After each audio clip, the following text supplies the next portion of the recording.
بسم اللہ الرحمن الرحیم۔ عزت دلانے والی قرآن کی ایک خاص آیت حضرت امام احمد رحمۃ اللہ علیہ نے مسند میں عمدہ سند کے ساتھ روایت کیا ہے۔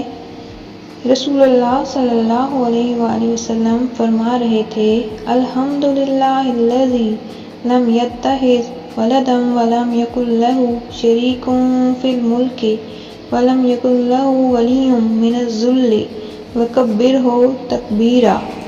تمام خوبیاں اسی اللہ پاک کے لیے خاص ہیں جو نہ اولاد رکھتا ہے اور نہ اس کا سلطنت میں کوئی شریک ہے اور نہ کمزوری کی وجہ سے اس کا کوئی مددگار ہے، اور اس کی خوب بڑائیاں بیان کیا کیجیے۔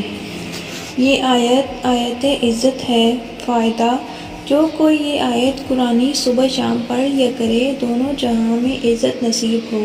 کسی مجلس یا حاکم کے سامنے جانے سے پہلے 3 مرتبہ پڑھ لے تو عزت پائے۔